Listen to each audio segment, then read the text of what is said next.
Voilà, merci de nous retrouver sur Plus de foot pour l'inauguration de cette série d'entretiens qui va désormais, n'est-ce pas, meubler notre site d'information sportive. Nous recevons ce jour le coach Richard Toa, qui est l'actuel entraîneur de Dragon FC de Yaoundé. Il est également l'actuel sélectionneur des U23 du Cameroun. Richard Toa, bonsoir. Merci de nous retrouver sur Plus de foot. Merci d'accepter notre invitation. Bonsoir Michel Ateba. Pour moi, c'est un réel plaisir, n'est-ce pas, de prendre part à cette émission avec PD Foot, qui est un site, n'est-ce pas, que j'ai eu l'habitude à cliquer sur les réseaux sociaux et voir comment est-ce que ce clic il est, n'est-ce pas, construit. Mais je peux vous certifier que j'ai beaucoup d'appréciation pour votre site. C'est pour cette raison que dès que l'invitation est arrivée, je n'ai pas réfléchi deux fois, n'est-ce pas, pour vous donner mon accord. Et vous savez, ces derniers moments, je ne suis pas très habitué, n'est-ce pas, sur les réseaux sociaux. Mais mon temps m'a permis effectivement de pouvoir prendre la tâche à vous et qu'on puisse, n'est-ce pas, faire cet entretien ensemble. Voilà, merci Richard. C'est nous qui vous sommes entièrement reconnaissants et infiniment nous vous disons merci. Richard, on va peut-être, avant de commencer, planter le décor. Vous êtes entraîneur de football, oui c'est vrai, mais vous êtes également footballeur. Peut-être en Allemagne, on comprendrait rapidement ce que c'est, mais au Cameroun, on se dit, mais footballeur, c'est qui, c'est quoi? Oui, voilà, vous faites allusion, n'est-ce pas, à cette profession dont nous on a embrassé. Je vais déjà vous dire que je suis très content, n'est-ce pas, de pouvoir exercer à cette profession après avoir pratiqué comme footballeur à un très haut niveau. Après avoir arrêté de jouer, n'est-ce pas, j'ai décidé d'embrasser cette carrière de footballeur, cette carrière d'entraîneur. Et ceci étant, l'objectif pour moi déjà au départ, c'était vraiment d'arriver au sommet dans l'enseignement. Et quelque chose que j'ai vraiment beaucoup aimé. Aujourd'hui, je peux être fier, n'est-ce pas, d'avoir accompli cette mission qui était la mienne, de pouvoir, n'est-ce pas, être un entraîneur de haut niveau. Ça a été un parcours vraiment très long, déjà il va falloir le dire. Arriver à ce niveau où on a parvenu à pouvoir s'y mettre complètement, c'est une année, c'est 12 ans d'années d'enseignement auquel il va falloir vraiment avoir un objectif bien précis et avoir la ferme conviction de pouvoir exercer ce métier. Non, je l'ai fait en Allemagne. Donc je peux vous rassurer que j'ai tous les diplômes qui sont appelés à pouvoir être entraîneur en Allemagne. Vous savez, j'ai fait tous mes diplômes là-bas. J'ai une licence C, j'ai une licence D, j'ai une licence B, j'ai une licence A, j'ai une licence dans la spécialisation du football jeune. Et en plus maintenant, j'ai ce diplôme de football-lehrer. Football-lehrer, c'est un professeur, celui qui est habilité à former d'autres entraîneurs, n'est-ce pas, à la Fédération allemande de football. C'est le même diplôme que quelqu'un comme Joachim Löw ou bien Berti Vogts en Allemagne, pour ne citer que ceux-là, parce que là, Jürgen Klopp, effectivement, qui ont ce diplôme. Quand Jürgen Klopp il était entraîneur à Mainz 05, où évolue aujourd'hui le jeune Camerounais, n'est-ce pas, au nom de Koundé Malong, qui est l'un des enfants, n'est-ce pas, que j'adore beaucoup. Voilà, donc moi j'étais entraîneur de Düsseldorf et Jürgen Klopp il était entraîneur à Mainz 05, comme on le dit en Allemagne. Donc c'est le même diplôme qu'on a, Fußballlehrer, donc ça veut dire professeur de football, un entraîneur, n'est-ce pas, de haut niveau en Allemagne. Et c'est le seul diplôme qui se fait à l'université de Cologne, n'est-ce pas, où sont sortis tous les grands entraîneurs que vous pouvez y penser. Je rappelle donc qu'au Cameroun, vous êtes également l'un des plus capés en termes de diplôme. Maintenant, vous êtes donc au Cameroun, vous êtes actuellement l'entraîneur de Dragon FC de Yaoundé. Quel est votre sentiment au terme de ce championnat qui vient de s'achever? Je voudrais rappeler que Dragon, on va dire quoi, est resté en Ligue 1 in extremis. Oui, justement. Vous savez, avant d'être entraîneur de Dragon, je vais vous rappeler qu'en 2010, quand j'arrive au Cameroun, j'ai eu à entraîner Renaissance de Ngoumou. Après Renaissance de Ngoumou, qui était une équipe de première division aussi, qui était toujours menacée de la relégation, je suis allé à Faubourg de Baham, une équipe encore qui était menacée de relégation. Et après cela, je vais à As de Douala, où j'ai eu à officier là-bas pendant près de 3 ans, comme directeur technique, après comme entraîneur principal. Et après Astre, maintenant, j'ai décidé d'aller avec Dragon. Vous savez, Michel Ateba, mon objectif, ce n'est pas venir au Cameroun et chercher absolument à être champion du Cameroun pour pouvoir valoriser, n'est-ce pas, mon travail. Non, j'ai toujours eu à attaquer ce côté qui est le plus faible. D'ailleurs, une équipe comme Faubourg de Baham, par exemple, qui finit une phase aller avec 3 points. Alors, tes confrères et autres personnes avaient dit qu'il était quasiment impossible à Faubourg de se maintenir. J'ai pris ce challenge, je l'ai fait. Et j'ai réussi à sortir Fofo, n'est-ce pas, de cette situation où Fofo, à la fin du championnat, était 5e de ce championnat. C'est la même stratégie que vous avez mise en place avec Dragon de Yaoundé? Avec Dragon de Yaoundé, c'est un projet que j'ai eu à discuter avec le président Comé Max, auquel il fallait vraiment travailler avec cette équipe, promouvoir la qualité et le talent de ces jeunes et que aussi économiquement que ce soit rentable pour cette équipe, parce que j'ai vu une équipe de Dragon qui n'a pas de moyens financiers et il était question pour nous, le président Comé Max et moi, de bâtir quelque chose qui à la fin peut donner, n'est-ce pas, satisfaction à l'équipe sur le plan financier. Et pour cette raison, aujourd'hui, je suis tout à fait fier qu'après 7 mois de travail avec Dragon de Yaoundé, on a eu à faire un transfert qui est vraiment celui que tous les Camerounais connaissent aujourd'hui. On en reparlera tout à l'heure. Voilà, donc moi je suis de cet avis qu'il faut aller dans des équipes où vous pensez peut-être donner la qualité du travail à ces enfants qui ont besoin, parce que je peux vous rassurer que la base de notre football a de très grandes difficultés. C'est pour cette raison que moi je préfère des équipes comme Dragon de Yaoundé qui n'ont vraiment pas de moyens, auxquelles vous devez travailler sans une certaine pression, celle qui est de pouvoir être champion ou bien vous faire virer en quelques journées comme ça se passe. Et je dis aujourd'hui, on est fiers de travailler sur ce projet qui est aujourd'hui, n'est-ce pas, rentable pour tout le monde. Voilà, le projet Dragon de Yaoundé qui commence tout de même à, on va dire quoi, à connaître quelques fruits, puisque vous avez maintenu le club en Ligue 1, vous avez eu quelques joueurs que vous avez, n'est-ce pas, réussi à transférer en fin de saison. Revenons d'abord un tout petit peu sur ces soubresauts qui, n'est-ce pas, qui ont eu cours au sein de Dragon en cours de saison. 2 grèves, vous parlez d'un projet sportif, oui, mais financier, on va dire non. Oui, vous pouvez vraiment vous rassurer que ce que vous dites est tout à fait vrai. À un certain niveau, il y a eu vraiment des difficultés financières, il va falloir le souligner. C'est une seule personne qui est à la tête de cette équipe qui, n'est-ce pas, se bat pour pouvoir financer cette équipe, c'est le président Comé Max, qui à un certain niveau a eu des difficultés et auquel je me suis joint à lui pour ne pas, n'est-ce pas, le faire vivre ça tout seul. Ça a été difficile pour les joueurs, auxquels je tire un coup de chapeau aujourd'hui pour le courage, n'est-ce pas, de ces joueurs qui ont eu à travailler pendant toute une saison vraiment très rude. Je peux vous rassurer, Michel Ateba, le rythme d'entraînement, il était vraiment élevé. Et il était question pour ces enfants, n'est-ce pas, d'avoir des substances qui pouvaient les permettre de continuer à travailler dans la mouvance dont on a souhaité. Ça a été vraiment difficile pour eux, mais je peux comprendre à un certain niveau que les enfants ont un certain ras-le-bol, n'est-ce pas, sur le plan financier, de ne pas être capables de s'autofinancer dans leur demande. Ceci étant, il y a quand même eu des remous dans l'équipe. On est revenu à l'ordre. Vous avez vu qu'avant que le championnat se termine, on était déjà à l'abri de la relégation. C'est pour cette raison que je félicite tous ces gamins, tout en disant que ça n'a pas été facile pour eux. Mais sur le plan sportif, ils ont vraiment beaucoup bénéficié. Parce que là, vous parlez des transferts qui ont été faits. Si ces joueurs n'avaient pas été courageux d'aller au bout, n'est-ce pas, de ce projet, on n'aurait pas dû faire ce transfert parce que là, on est fiers d'avoir le meilleur buteur, n'est-ce pas, du championnat. Richard, ce qui nous intéresse peut-être, c'est de savoir comment est-ce que vous avez fait à juguler un groupe de gamins sans salaire, sans prime parfois. C'est ça le plus intéressant dans cette situation. Comment est-ce que vous avez fait? Ils jouaient pour vous, c'est ça? Ben, ils jouaient parce que là, le langage, il était vraiment primordial. Vous savez, être entraîneur de football, ce n'est pas seulement aller sur un stade de football et faire jouer les gamins. Non, il y a le langage, il y a, n'est-ce pas, le management, il y a, il était question de pouvoir convaincre ces enfants. Et je leur dis vraiment félicitations parce qu'ils ont cru à ce que moi je leur ai dit. Aujourd'hui, ils sont contents d'avoir, n'est-ce pas, eu des exploits, que ce soit sur le plan individuel ou collectif. Je dis et je répète, Michel Ateba, que ça n'a pas été un coup de magie. Non, c'est le management de ces jeunes, le langage qu'on leur a tenu. Et beaucoup parmi eux ont vu effectivement que le travail qu'on était en train de leur donner était tout à fait très fructueux. C'est pour cette raison qu'on a quand même parvenu à les contenir dans cet état difficile.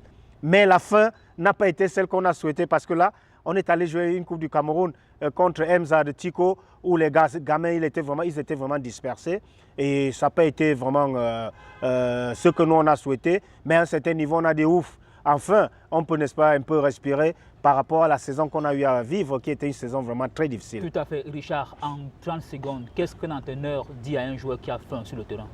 Vous savez, les joueurs, ils ne sont pas doufs. Les joueurs, ils sont très intelligents.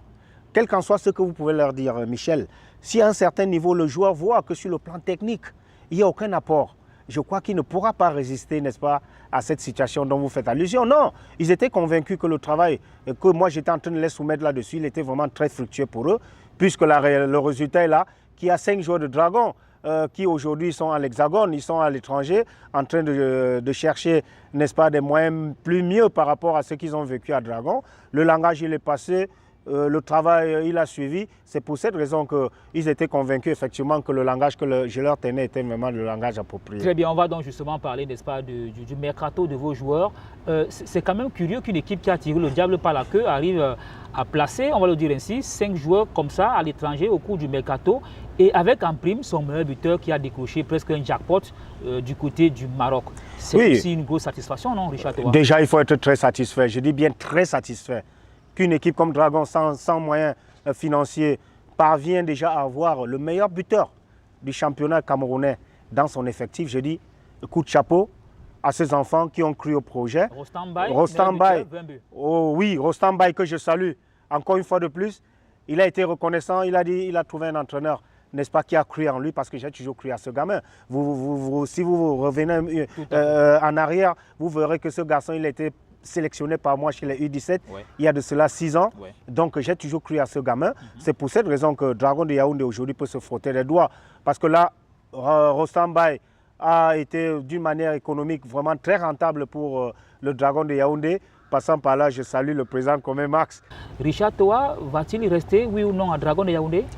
Vous savez, le football, c'est un travail auquel on ne peut jamais dire oui ou bien non. Même avant, même quand Dragon était en train de souffrir, j'ai eu des contacts de plusieurs présidents qui voulaient absolument que je vienne travailler avec eux. Même comme Dragon a été éliminé pour la Coupe, il y a des présidents qui sont venus voir et dire voilà, Richard, il faut venir pour qu'on poursuive le chemin de la Coupe ensemble. Non, je n'ai pas voulu faire cela. Ce n'est pas mon style de travail. Donc, je dis, avec le Dragon, on est sur un projet et je pense que si tout marche comme il est prévu, n'est-ce pas, dans l'organisation, déjà ça c'est plus important qu'on ne vive plus une saison comme celle qu'on a pu vivre cette fois-ci. Si tout est bien fait, on peut continuer à travailler. Mais si ce n'est pas le cas, je crois qu'on a une orientation autre et qui est celle de pouvoir proposer ces services ailleurs. Mais je souhaiterais que ce soit dans la continuité avec le Dragon, mais tout ne dépendra pas de moi. Tout dépendra effectivement du projet, comme j'ai dit, si tout est bien réuni pour qu'on fasse une saison glorieuse. Voilà, vous êtes toujours sur Plus de Foot. Je rappelle que nous recevons ce jour le coach Richard Toa, c'est l'entraîneur de Dragon FC de Yaoundé. Nous allons parler dans quelques instants de l'organisation de ce championnat. Nous vous revenons juste après cette légère transition.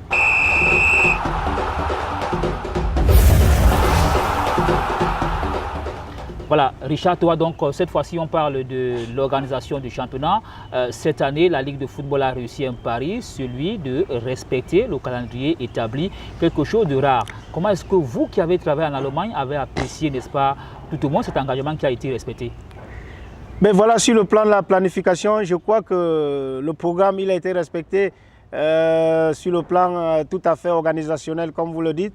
Mais l'Allemagne, c'est tout un autre championnat, parce que vous ne pouvez jamais jouer un championnat en Allemagne si votre budget n'est pas au préalable présenté, pour voir effectivement si vous avez la possibilité de pouvoir bien entretenir vos joueurs et remplir, n'est-ce pas, toutes les missions qui vous sont attribuées. Non, je dis c'est pour cette raison que sur le plan de l'organisation, ici on peut être content, n'est-ce pas, que le calendrier soit respecté. Il va falloir féliciter vraiment la Ligue pour ce travail qu'ils ont fait. Tout est bien respecté, les matchs ont été joués vraiment avec le fair play possible pour qu'il n'y ait pas, n'est-ce pas, de la tricherie. Tout a été vraiment très bien organisé. C'est pour ça que j'ai dit coup de chapeau, n'est-ce pas, au général Semengue et toute son équipe, Police Mangele et autres, qui ont vraiment fait un très bon travail.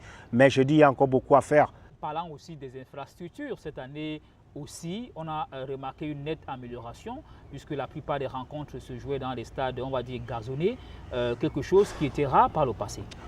Oui, mais mon sentiment il est tout à fait mitigé, Michel Ateba. À un certain niveau, on a commencé à jouer sur de très bons stades. Le stade militaire, le stade annexe, le stade de Mbankomo. Et après cela, vu les difficultés qu'on a eues, même à Limbe, il y a eu de très bons terrains. Vous savez, j'ai vraiment beaucoup apprécié à Bafoussam et tout cela. Mais à un certain niveau, il y a tous ces stades qui ont été suspendus, n'est-ce pas, pour faciliter la visite à la CAF qui devait arriver. Et ceci n'a pas été vraiment très glorieux pour nos joueurs qui ont été habitués à des très bons stades. À un certain niveau, il fallait jouer, n'est-ce pas, au centre technique de la FECAFOOT à Oudja, il fallait jouer en Bankomo, il fallait jouer sur des terrains qui n'étaient pas vraiment très appropriés. Non, c'est pour cela que mon sentiment, il est tout à fait mitigé. Il va falloir aussi dire qu'il y a des terrains vraiment qu'on doit encore réfléchir, n'est-ce pas, pour faire jouer des acteurs sur ces terrains-là. J'ai eu à jouer, n'est-ce pas, à Melon ou à Loum, où après ces matchs, j'ai eu des joueurs vraiment dans un état de santé vraiment très critique. C'est pour cette raison que mon sentiment il est tout à fait mitigé. Je le parle en tant qu'entraîneur, celui qui a vécu ces choses de très près. Ça n'a pas été vraiment très glorieux de voir ces enfants jouer sur des terrains comme celui-là. Mais je dis, à l'avenir, j'aimerais vraiment que la commission d'homologation des terrains de foot pour notre championnat puisse vraiment tenir compte de cela, parce que là, pour jouer un beau football, il faut des bons aires de jeu et ça va permettre à ces garçons de mieux s'exprimer, et on ne peut pas s'exprimer sur un aire de jeu où on a des difficultés à faire circuler le ballon, Michel Ateba. Très bien, on va donc parler aussi de la médiatisation. On a eu l'impression que cette année, ce championnat a été encore plus médiatisé. C'est vrai que tout à l'heure, vous félicitiez plus de foot, mais il y a également eu cette médiatisation audio-visuelle. La chaîne publique et une chaîne privée qui retransmettait les rencontres. Ça vous faisait revivre un tout petit peu, on va dire quoi, des bons clichés que vous avez vécu en Allemagne, c'est ça? Oui, absolument. Ça a été vraiment très, très merveilleux. Déjà que les gens m'appellent de Paris, les gens m'appellent de Londres, partout dans le monde, et disent « Ah, on a vu ton match en direct, le top match qui a opposé Dragon de Yaoundé à Union de Douala. » Et ça fait du bonheur, n'est-ce pas, pour ces jeunes-là. Et je dis c'est quelque chose vraiment de très bien, auquel il va encore on doit pouvoir, n'est-ce pas, répéter ces actions, n'est-ce pas, régulièrement, pour que ces jeunes ils soient vraiment médiatisés. Parce que là, ça fait vraiment plaisir que les jeunes sachent que ce match, il est joué en direct et qu'après, ils ont des informations, n'est-ce pas, qui reviennent. Bravo à toutes ces chaînes de télévision qui ont vraiment pris cette initiative de pouvoir mettre, n'est-ce pas, notre championnat à un très bon niveau sur le plan médiatique.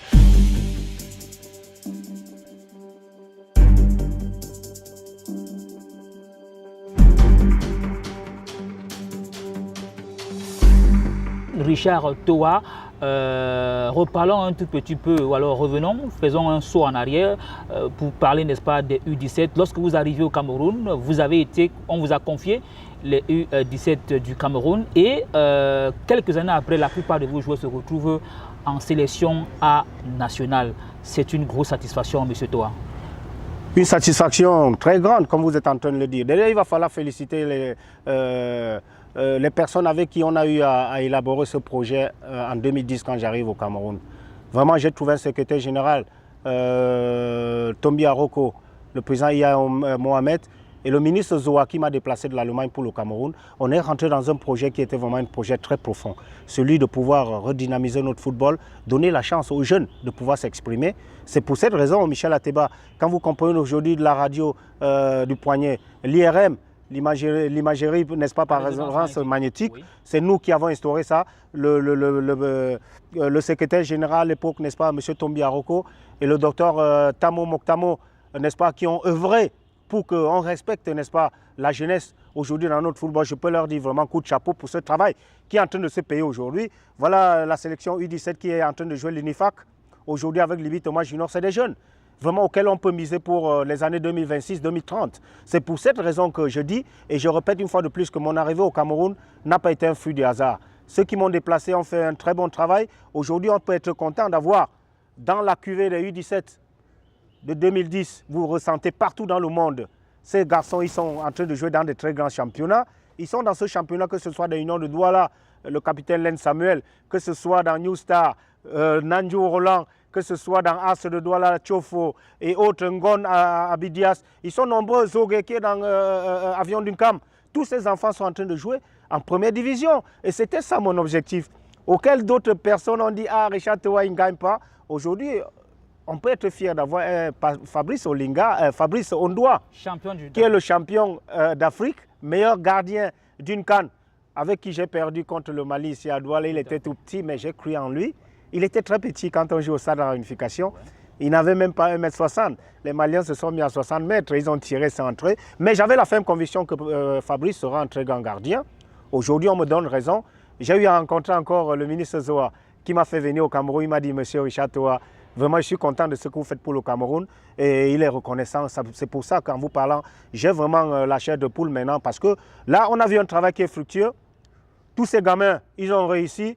Koundé Malong aujourd'hui, qui joue à Mainz 0,5 en Allemagne, il a été, n'est-ce pas, de cette cuvée de 2012. Nubisi Marius qui joue en Finlande. Ils sont tout à fait nombreux. Nji Calvin qui a été présélectionné déjà par Hugo Bros. Zelamkel qui joue aujourd'hui à Antwerp, qui a joué à Niort. Ils sont nombreux ces enfants auxquels j'ai misé sur eux. Guerradio qui est à Monaco. Ça me fait plaisir. Effectivement, de vous citer ce nom, si on se met à les citer aujourd'hui. Ils sont nombreux. Ils sont très nombreux. C'est pour ça que je suis fier et comblé, n'est-ce pas, d'avoir à faire un travail comme celui-là, qui aujourd'hui est reconnu, n'est-ce pas, par tout le monde. Effectivement, c'est cette projection qu'il va falloir, n'est-ce pas, qu'on mette sur pied pour le Cameroun. Et cette projection, vous êtes le sélectionneur des U23. On va terminer par là définitivement. Depuis quelques années que vous êtes là, on a eu une frayeur. Il y a de cela 2 ans, lors d'un tournoi, vous avez reçu, n'est-ce pas, une tonne, on va dire quoi, de soulagement, de congratulations pour que vous reveniez en force et vous êtes revenu. C'est cet AVC qui vous a frappé. Comment est-ce que Richard Toa s'est senti après, n'est-ce pas, tout cet élan de solidarité qui tournait autour de vous, Richard Toa? Non, une fierté de comprendre effectivement que je suis vraiment très aimé par les amoureux du football. J'ai eu un malaise qui n'est pas un AVC, comme on le dit. Merci de rectifier. Un AVC, c'est un accident, n'est-ce pas, cérébral. Non, ce n'était pas cela. J'ai eu comment on appelle ça? Ce que moi j'ai eu, vous l'avez eu aussi, Michel Ateba, on appelle ça la torticolis. Vous dormez le matin, vous vous réveillez, vous n'êtes pas capable de pouvoir remuer le cou. C'est pour cela, et en plein match contre le Maroc, j'ai eu à forcer en balançant le cou de gauche à droite. Ceci m'a donné un très grand malaise auquel j'ai dit au docteur Moktamo que j'avais, n'est-ce pas, des difficultés à pouvoir continuer à gérer le match. Oui. On est allé ensemble dans la cabine. J'ai été transféré à l'hôpital après les examens, n'est-ce pas, il n'y a rien eu de grave. Mais ils étaient, n'est-ce pas, convaincus qu'il fallait que je reste à l'hôpital pour une assurance particulière. Ceci étant, après quelques jours, j'ai décidé, n'est-ce pas, de rentrer au Cameroun, revenir voir ma famille, c'était plus important pour moi. Et je suis revenu voir la famille, auquel je dis aujourd'hui merci encore pour tout le soutien que vous m'avez donné, vous les hommes des médias. Et dans ma famille aussi, le jeune Karl-Heinz, qui est un nouveau-né, a revu son père arriver à la maison. C'était quelque chose de fantastique. Non, il n'y avait rien de grave. Aujourd'hui, vous voyez, j'exerce ma profession avec toute la vitalité, n'est-ce pas, qu'on en a besoin. Oui. Non, tout s'est très bien passé, de telle sorte que je veux vous dire aujourd'hui vraiment merci pour ce soutien. Ça m'a vraiment beaucoup fait plaisir de comprendre effectivement que le travail qu'on est en train de faire ensemble est vraiment reconnu. Les journalistes et les entraîneurs sont assis dans le même bateau. Exact. Et c'est pour cela qu'on est appelé à collaborer ensemble, n'est-ce pas, et se soutenir d'une part et autre. Est-ce qu'on peut sortir tout de même avec les perspectives de cette sélection, le U23? Qu'est-ce qui est dans votre programme?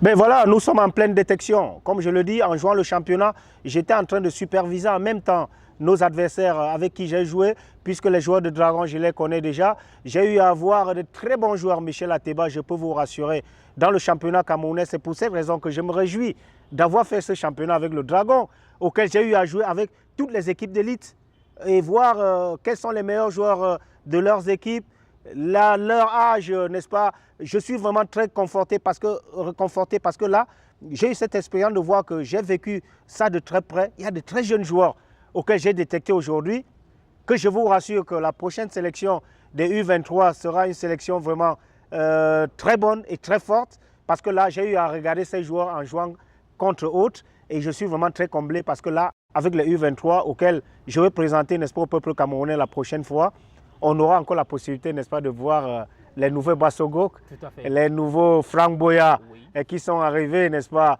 au sein de cette équipe, les jeunes Baïzo, les Poiti Moïse, ils sont nombreux ces enfants avec qui j'ai eu le plaisir à travailler dans l'équipe nationale U23. En Azerbaïdjan, vous voyez, après notre match contre le Maroc, on a vu une équipe camerounaise qui était vraiment très bien organisée. Vous êtes arrivé en finale, même si on n'est pas arrivé en finale, on est arrivé en demi-finale.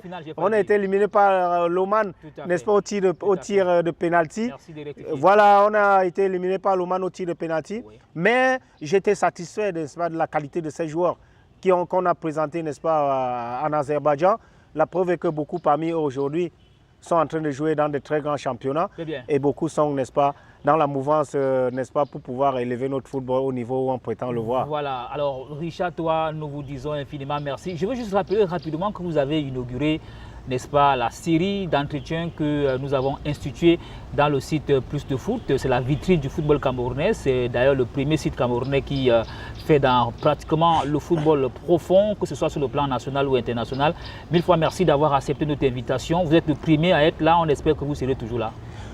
Ben, ça fait déjà plaisir de savoir que je suis le premier, n'est-ce pas, qui inaugure ce site. Non, votre site, il est très apprécié, Michel Ateba. J'ai toujours eu à visiter votre site.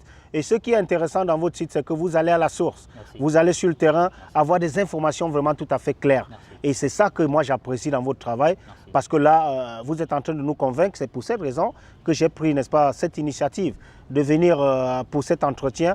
Et vous méritez cela. C'est pour cette raison aussi que je dis bravo à votre site. Merci. Et tous mes encouragements, parce que je sais que les meilleurs, n'est-ce pas, viendront plus tard. Merci. C'était donc le coach Richard Toa. Je rappelle juste que nous remercions également toute l'équipe de production, sans nous oublier, n'est-ce pas, le promoteur de ce site qui nous donne l'opportunité justement de vous entretenir. C'était le premier entretien Plus de Foot. Nous vous proposerons plusieurs entretiens tout au long de ce mois. C'est une série qui a commencé et nous sommes convaincus que nous irons jusqu'au bout. Merci de nous avoir regardés.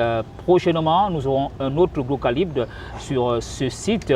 Merci de lire et de regarder. Bonjour, bonsoir.